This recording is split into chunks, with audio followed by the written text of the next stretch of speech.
and welcome inside my chewy head. What kind of person gets locked up in a mental hospital? Someone violent, unpredictable, dangerous? What does it take to end up on an acute psychiatric ward? And if you did, would you ever tell anyone about it? This podcast is about dispelling myths, fear, and stigma surrounding mental health from my own personal experience as a patient. Okay, episode 2. So, last time I left you on a bit of a cliffhanger. Not really a cliffhanger, because obviously you know that the series is going to be about me being in a psychiatric ward. But it was a cliffhanger because it was my first impressions of that ward. And I thought this would be a really great episode to just talk about the expectations that I had going into a mental health unit compared to the reality, of the experience, the consumer experience, if you like. Because I think, to be honest, we all do, don't we? We all have like an idea of maybe what a mental health unit's like. I don't think I'm alone in that. I'm pretty sure we watch it on TV or, you know, they flash up, don't they, occasionally, the asylum or I don't know, if you've read One Flew Over the Cuckoo's Nest or seen the film or Girl Interrupted. I used to absolutely love that one when I was younger. I definitely had expectations of what it was going to be like, and the reality was very, very different. There was there was a moment where this girl came onto the ward. This is far later on in my time in hospital, but I'll just say because I think it's relevant. And she was on the phone and she was like, "Oh, I've arrived on the ward, and although it's not great that I have to be in hospital, like I really feel so happy and so lucky and fortunate that I'm finally going to get the help that I need." And at this point, because my stay in hospital was 3 months nearly to the day, and I was very bitter. I think I was probably about 6 weeks in by this point, and I was just thinking. Obviously, I didn't say anything to her because I don't know. I wasn't very friendly when I was in hospital. I just thought, God, you've no idea, love, but you will find out. And she did. So, yes. Anyway, back to me entering this hospital. It's 5:30 in the morning. I've sat with my family, my husband, in this A&E room because they gave me a special room because I was so distressed. I couldn't really be with the general public. So they put me in this room and I'd been sat there. We'd all been sat there for hours and hours and hours. We're talking like maybe 5 hours. At which point, we finally get told that I have the option to go to a hospital which has a mental health unit. Brilliant, obviously. No. But essentially, we thought we'd won the lottery because this hospital wasn't that far away from where I lived. Now, when I say it wasn't that far away, it was still a good 40-minute drive. So for my poor husband and my family who had to drive up, the motorway and back again to see me, I'm sure it felt like a very, very long distance. But at the time, we were like, oh, brilliant. Because one of the other beds that they were talking about, because basically trying to get a bed probably in any department of any hospital is difficult, but in mental health, because it's long term, obviously you're an inpatient and you tend to be there for you know days, weeks, months, sometimes in some cases. And I did meet some people in hospital who'd been there for years. It's longer term than it might be, say, if you went in for an operation or whatever. So the beds don't move as quickly. So trying to find a bed in your area is not as easy as it sounds. So the other bed that they were thinking of moving me to was in Norfolk, which is like hours and hours away from my family and my husband, and that would have been an absolute nightmare. But very fortunately, or so it seemed at the time, I got this bed in this ward. Now, my expectations going into that, I'll be honest with you, I was probably the highest level of anxiety I've ever been. I was exhausted, which didn't help. I was confused. I had no real idea or understanding of what was happening to me, but it was definitely happening. And so I just remember being in the ambulance because they made me take another ambulance, probably because that's what they have to do. But I was a bit like, oh, I feel bad because there are probably people who need this ambulance and I'm just being moved from one hospital to another. But anyway, I remember sitting in the ambulance and thinking like, "Oh my gosh, what's it going to be like?" And the only points of reference that I had were, Girl Interrupted or One Flew Over the Cuckoo's Nest, as I've previously mentioned. And so I just thought it'd be good to kind of discuss, well, what were my expectations and what was the reality? I'm repeating myself, so I'll just get on with it, shall I? Okay, so my first expectation was that it was going to be single sex. That expectation was very, very quickly kind of disrupted because if you if his little top tip, by the way, if you ever are admitted onto a mental health ward, you can Google that ward and it will tell you the information about it. So before I even got there, I knew that it wasn't going to meet that expectation, and the reality was that it was a mixed ward. Very rare, actually, these days. It's getting rarer. They're phasing them out. The other thing was that it was dormitories. It wasn't a single. You didn't get your own room.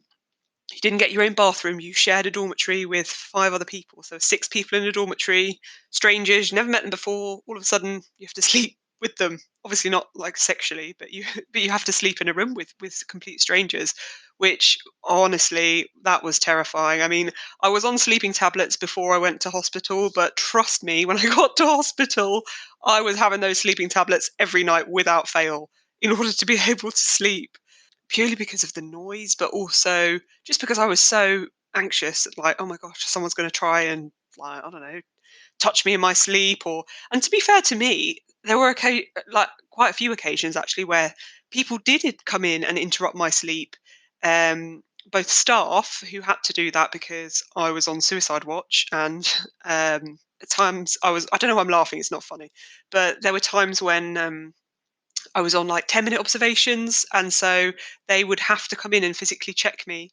And they would, I remember there was this one woman who was so pedantic, and she would wake me up and she'd be like, oh, I can't see your neck, I can't see your neck. And I'd be asleep, and she'd be like telling me off because I wasn't sleeping in a way, because I'm the type of person who sleeps with the duvet like over their head. Yeah. So anyway, she would tell me off, and I would obviously be like half asleep, like, what? Why are you telling me off? Um, but yeah, anyway, so sleeping situation wasn't great. But yes, dormitories. I'm getting back to where I started. I do apologise. I'm a tangent person. Anyway, so I get there, and my first expectation, I suppose, my real first expectation, other than the fact that there are men there and it's dormitories, is that it would be like a unit, a building, maybe a little bit like a prison, just because that's what you see on TV sometimes. The reality was that it was actually part of an established hospital, and it was literally a wing that had been turned into a mental health unit. So it was literally, there was us. We were in one of the 2 locked wards. There was us on one side, and there was the dementia patients on the other side. So sometimes, if you were bored, which you were a lot of the time in hospital, I'll get onto that as well. You would just kind of, well, I would anyway. I would stare out of the glass door because obviously you can't. It's locked. Once you're in, you're in. You could stare through your glass through to the glass of the dementia ward and just kind of look at the other patients just to see a different face, because my goodness, did I get sick of seeing the same faces. Anyway, so the building was definitely not what I expected. In terms of the facilities that were available to us as well, in the first hospital I was in, because it wasn't purpose built, they were very poor. So you shared a bathroom with 6 other people, as in the toilet, but you shared your shower and your bath with 12 other people, all women, obviously, because well, maybe it's not obvious actually. The women's section of the ward had a locked door, so only women could get through it. And the only way you could get through was via somebody letting you through. So a member of staff would swab their little swipey thing, and they would let you through into this bit so that men couldn't get through. That definitely wasn't effective though, because there was an incident in which somebody smuggled through a male patient and may or may not have had sex with that patient in their bed.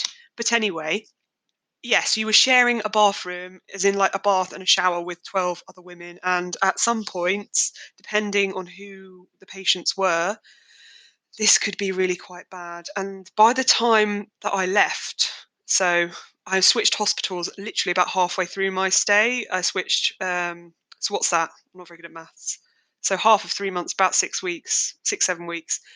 Um, just before I left, you couldn't use the female bathrooms at all because this one lady, she kept peeing and pooing intentionally in the shower and then also in the bath. So we had to use the men's, and the men's were absolutely rank. Honestly, I don't know whether the cleaners were just like, just get on with it, do whatever. I don't understand why they were so much worse than the female ones. But yeah, I have to say though, one thing which I really did love in hospital was that the bath was like. So I'm a bit of a Harry Potter fan, and in Harry Potter, if you know book 4, which is my favourite book, well done you. There's like a scene where Harry goes to the prefect's bathroom and he like presses all these buttons and different bubbles come out and it's amazing. And I always thought, my God, that sounds like the perfect bath. And in hospital, they had a very, very basic version of that, more because they didn't want you to try and kill yourself using, I don't really know, the taps or what. But essentially, they had two buttons, one said cold, one said hot, and you pressed them and water would appear and fill up your bath. And I just thought it was absolutely magical. And so, yeah, so I had a bath most nights, also mainly because there was very little else to do, as I've already said. So that's kind of my expectations versus reality of the building. It was literally, in terms of the physical space that you had, very, very small. I mean, I'm not expecting like, I don't know, a gym or, I wasn't expecting any of that. Although they did have that in my other hospital, which I'll go on to later. Um, but yeah, I don't know what I was expecting, but I was expecting, I don't know, was I disappointed? I don't actually know. It was 5:30 in the morning. I hadn't slept all night. I was very anxious. I was very distressed. So probably not. I probably wasn't, thinking all TripAdvisor reviews and whatnot. I was with my mother-in-law actually clinging on to her, saying, please don't leave me here. Please don't leave me here. And obviously she was feeling extremely awkward. Like, of course I have to leave you here. What else am I supposed to do? Bless her. Anyway, she did leave me there, and I did lie down and not sleep, and listened. Oh, right. Second expectation. My expectation for the other patients was that they were all going to be really, really violent, aggressive, dangerous, scary. That was my impression of what I deemed at the time, incorrectly, I will say. So please don't refer to people in this manner, because actually, the irony of this is that I was referring to myself because I was one of these patients now, but I hadn't quite clicked that one. I saw these people as mad people, mad, dangerous people. And I don't think I'm alone in having that misconception about inpatients on a psychiatric ward. You know, that's what people think of them. And it might not be something that people, actively articulate, but it's definitely something that's kind of ingrained and something that we think of wrongly, of course. Anyway, that expectation, on the whole, I would say was wrong, because the people that I met there were really, really varied. There were people who were violent. I'm not going to lie and pretend that, oh, anyone with a mental health issue is absolutely fine and they're safe. That's not the case. For some people, the reason that you get admitted, if you didn't know, onto a psychiatric unit is because you either are a danger to yourself or a danger to others, or both. Um, and obviously, I was a danger to myself, I suppose. Well, they thought I was. I didn't at the time. Looking back, yes, I was. Anyway, so the people, I was very, very afraid. I didn't go to breakfast on my first day because I was so terrified. I thought, oh my God, I can't.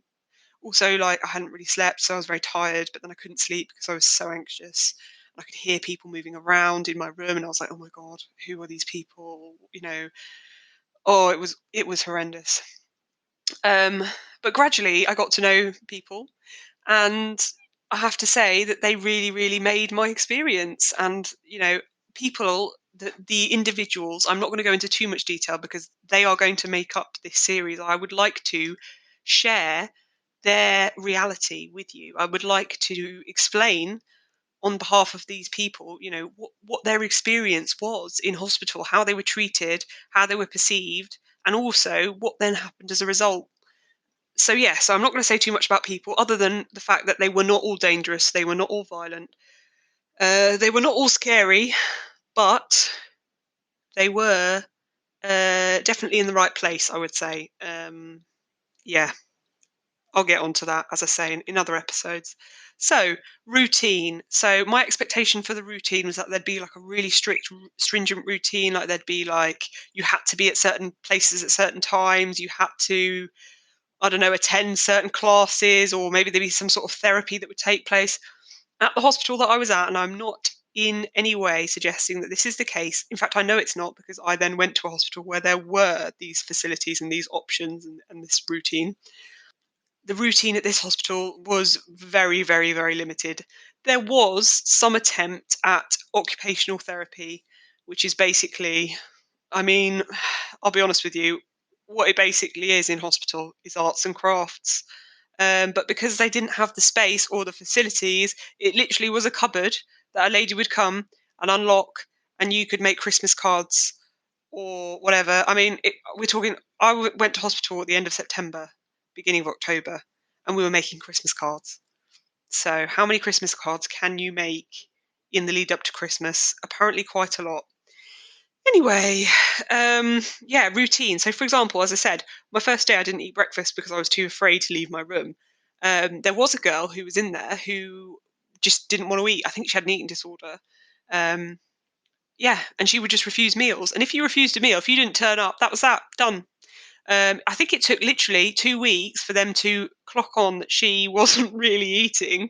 At which point, it's not funny. I don't know why I laugh, but that's just my defense mechanism. So I apologise if you're offended. But then again, I was there and you weren't. So do you know what I mean? Yeah. Essentially, it took them 2 weeks to figure out that she wasn't really eating, and even then, like they would bring the meals to her, but she still wouldn't eat them. So I don't know. But anyway, so in terms of ensuring that patients were fed, that didn't really take place. The only other thing that I would say about routine, which is very like the movies, is that they do have, or they did. In fact, they did at both hospitals. In fact, they did in all three wards that I was at. So they definitely do this. They have a little hatch, which is a dispensary where they give out your meds because you are not allowed to have your own meds or your control over your own meds, obviously. You would have to line up and wait every morning and every evening. And for some patients, it would be at lunchtime too. And in fact, I figured out who was basically, I knew that if you had schizophrenia, you had to have an antipsychotic that you took at about lunchtime or about 4 o'clock. So there were actually four, now I think about it, different times for meds. So that's interesting, isn't it? Because I managed to figure that out. And so from doing that, because I spent a lot of my time, because as I said, I was very bored, observing the other patients. Because again, I came from this arrogant perspective of not realizing that I was one of those patients and not really in a position to kind of I wasn't judging people, but I was definitely, I don't know, observing. So yeah. So that's my kind of overview of the routine. The expectation was there would be one. The reality was most of the time there wasn't one, which meant that I spent quite a lot of my time at this particular hospital colouring. And to be fair, I did it at the next hospital as well because there really was nothing else to do unless you wanted to make Christmas cards, as I've said. Oh, actually, that's not true. On a Wednesday morning, this man came in and he would sing and play the guitar, and you could request songs from his like portfolio. That happened, which was quite sweet. And they also had this like man come in and he did like Tai Chi, except it wasn't Tai Chi because you sat in a chair.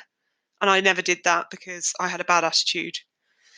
So that was part of your routine. But in terms of like a rigid, like, right, therapy, there was no therapy. In fact, I think this again was one of the few wards in the county which did not provide in house therapy. So I didn't receive any kind of psychological therapy while I was there.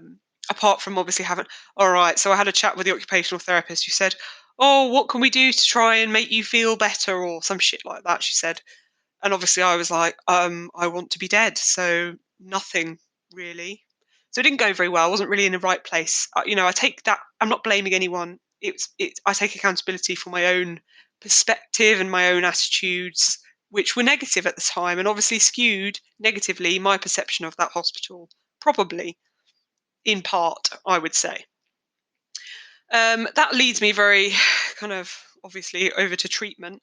My expectation of treatment was that I would be getting counseling therapy, maybe group therapy. Those wonderful programs where they show you and they do like art therapy and then, and then they're like everyone's clapping each other and like encouraging each other and, all sorts of, I don't really know, some romantic idea of what I thought would be happening. And the reality was that treatment at that hospital involved medication, to my frustration greatly. You had a ward round once a week with a psychiatrist who was basically like God and made all the decisions about your care. And essentially, they would determine what meds you took and when you took them. And so, for the majority of my time at that first hospital, I would go into the ward round and they would go, how are you feeling? And I would go, I want to be dead. To be honest, actually, by the end of it, I was at a stage where I just had completely lost faith in the whole system. So I would just say things like, yep, I'm feeling brilliant. Yep, loving life. And they'd be like, why have you got like scratch marks all over your neck? And I'd be like, oh, I don't know. Even though I did know because I'd been trying to again, apologies because this is quite graphic, but I'd been trying to slit my own throat. So that's not funny. Don't laugh. I don't know why I'm laughing. Anyway, treatment. Yeah, so the treatment was pills, and I would get frustrated because I'd sit there and they'd be like, "Oh, okay, you still seem quite hopeless and you still seem quite despairing. So I think what we'll do is we'll up your pills slightly." And I was a bit like, "Right, well, these pills aren't helping me at all. Like, what else is there?" And there was nothing else. So it was really, really, really frustrating. And I won't go too much because I don't want to influence anyone negatively in terms of my own opinions on medication, but you might already be able to intuit those. Um, so that was my treatment. It was meds and occupational therapy of making Christmas cards. And I swear to God, I am an expert at making Christmas cards. I never got to the Christmas fair because we were making that. Basically, it was like a form of slave labor if you think about it. We were making all these cards and then they were going to sell them to raise funds for the ward, which is obviously a good cause. And I'm just kidding. I don't actually begrudge them at all. But it was essentially they were putting us to work. So yeah, I was a good Christmas card maker by the end of it. Care. Care is really, really interesting. My expectations for care were that they would care, but I found the reality of that was that it really varied. And when I say they, I mean the staff. So essentially, care came from the nurses and the healthcare assistants because, as I said, you didn't really have much interaction with your psychiatrist, and they were really only interested in, are you eating, are you sleeping, are you hopeless? No, brilliant, take these drugs, you'll feel great. That was their version of care. The nurses, it really, really varied. And because I was there for quite a long time and got to know them all quite well and their individual personalities, the night nurse on this ward was absolutely hated. She was despised, and for good reason, because she was, I think, to the point of being almost cruel. People were desperate to go to sleep. There was this one lady when I first got there, she couldn't sleep at night. They wouldn't give her sleeping tablets. Don't know why. No idea. They gave them to me. Absolutely no problem. I just had to go and ask them. Yep, give them to me like sweets. But for her, for whatever reason, I don't know. I don't know her medical history or anything. They wouldn't give them to her. She had to try and go to sleep first, and then they were like, "You haven't tried for long enough, so go back to bed." And then it would get to like 3 in the morning, and they wouldn't give you sleeping tablets after that because they didn't want you to sleep in the day because obviously you had a full day of making Christmas cards to look forward to. So yeah, she would get to 3 and they'd be like, "No, no, can't have them now," or this lady would. And yeah, so the night nurse definitely not great. Maybe that's why she chose nights because she didn't want to interact with the patients. I don't know. Healthcare assistants, again at this hospital, they really, really varied. You had some who were genuinely the most lovely, positive, dedicated, caring, nurturing people that you've ever met. And honestly, like, because I was hard work, and I'm not going to shy away from that, pretend that I was like a really easy patient. I wasn't. I did not want to be there. I did not want to be alive, and it pissed me off that I had to be there and I had to be alive. I felt very, very caged in, afraid, angry as well. I did feel very angry. So yeah, but they were so patient and caring and loving with me in terms of, starting afresh. I mean, I didn't do anything. I just tried to kill myself a lot, basically. And but with some healthcare assistants, they would almost act like you'd done it personally to offend them. So I don't know. Like for example, towards the end of my stay there, I was trying to kill myself all the time, just through like ligation, which is where you tie something really tight around your neck, or I tried to hang myself a lot using bed sheets from the ceiling and stuff. So they just took things away from me. So I had no clothes left. I was sleeping on the floor. Like they took away my bed sheets. I stole somebody else's bed sheets. Not anyone who was there. They just lost that. So it was patient changeover. So there was no patient at the time. So technically, I didn't really steal someone's bed sheets, but I did. I took a sheet. Yeah, and then they would kind of like almost enjoy the kind of power, or it came across to me that they were enjoying the power play of being able to be like, no, you can't go in there. No, you have to sleep on the floor with the light on. No, I have to wake you up and check whether you've got something around your neck. It kind of felt like there were healthcare assistants who were just on a bit of a power trip. But again, that could just be my negative perception. And certainly there were nurses who lacked compassion.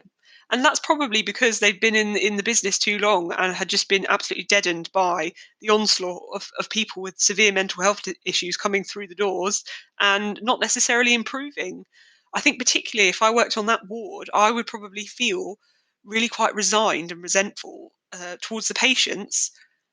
And that's me being honest as someone who was a patient on that ward, because the only treatment those patients are receiving is medication. And, I'm trying not to give you my opinion too much about medication, but alone, I don't know that that was enough for the majority of patients. And maybe they knew that as well. I don't know.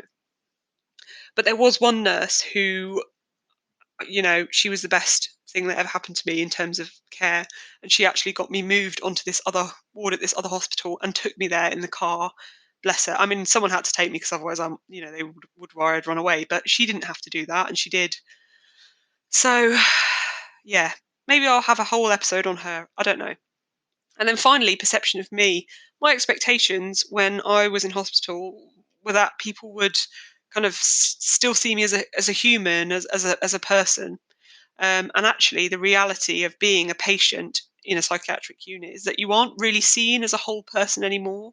You don't have the freedom that you used to have. And certainly, as my time in hospital progressed, I got worse definitely before I got better.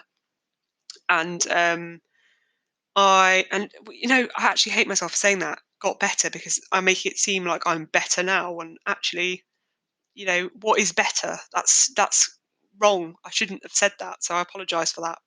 But in terms of my will to live, improved. Let's put it that way. Anyway, perception of me. I thought people would think of me as a human being, well-rounded, robust. Obviously, again, my arrogance is coming through here, but I thought, I'm an educated person. I've got GCSEs, A levels. I did it. I had a job. I worked as a teacher. So, but the reality is that you're not really seen like that. You're almost like cattle or something, like you're locked in. Oh, yes, I was telling you that later on I got sectioned. And when you're sectioned, you have no freedom and you have to ask permission to be able to do everything that you want to do. And I had a couple of weeks where I wasn't allowed outside, and that was awful. But anyway, the point is, I thought that people would see me as a human, and they didn't. They saw me as less than a human. I can't really tell you exactly how that feels, but I can give you an example. So one day they were discussing this patient, like, let's call her Tina. They were like, "Oh, where's Tina? Tina needs to come and have her medication." Blah, blah, blah, blah. Like, where is she? She should be here. Where? And I said, "Oh, Tina's gone out with her sister," which, by the way, they should have known because safeguarding and all that. But anyway, apparently they didn't. And they kind of just ignored me and carried on being like, "Yeah, no, where is she?" And I was like, "No, no, Tina's gone. She's gone out with her sister." And the look that they gave me of like, "We can't trust you," basically. That was the look, because I no longer was perceived as a whole person. I was a patient, and that is different to being a person. And you can't trust patients, and you can't give patients any responsibility, any independence, any agency. I was asking permission to go into the ladies' area, which was locked. I was asking permission to make myself a hot drink, which was locked as well. Anything you wanted to do, you had to ask permission all the time. And I'm the type of person who was fiercely independent, to my detriment. Certainly, when I was in hospital, it was to my detriment. But I didn't want to put people out. I didn't want people to have to do things for me, and I found that so hard to constantly have to ask for things. And I found it degrading. I'll be honest. I found that really degrading, having to be like, "Oh, can I just go inside my special box?" Oh, by the way, because when you go into hospital, they go through all your stuff and they take away anything they think is dangerous. So, for example, an aerosol can. No, can't have that. Denture tablets, because yes, 26-year-old with a missing tooth and a denture, that was me. I wasn't allowed my denture tablets because apparently, I don't know what they thought I was going to do, like froth myself to death, or I don't know. But anyway, I had to ask permission for everything, and I hated it. I absolutely hated it. And I think for me, that was the worst part of being in hospital. And that perception of me as a patient, especially at that hospital, it was really, really restricting, and I found that the most difficult thing to reconcile with. So overall, I would say that generally my expectations of what I thought hospital was going to be like, and my own kind of biases and misconceptions that I'd built up over the years of seeing things on the internet and on TV and in media about what it meant to be on a psychiatric ward were very, very different from the reality of actually being on a psychiatric ward. But I suppose that's like anything in life, in that you always have a fantasy or an ideal version of something. I mean, to be fair, though, not that being on a psychiatric ward is anyone's ideal, but you understand the concept. And the reality is often very, very different to that, because it's a form of education, isn't it? You learn through experience, or certainly I did. Thank you so much for listening to this episode. Next episode, I'm going to really jump in there by starting to introduce the different people that I met along the way, because that's what I really want this podcast to be about. I want it to be a place where people are educated about what it means to be on a psychiatric ward, by understanding the types of people that go there and the types of conditions that they might have, and the way in which those conditions are treated or not treated or cared for. And I put that in air quotes, cared for, along the way. So next episode, very exciting one, starting off with Tina, who is absolutely hilarious. So I'll see you then.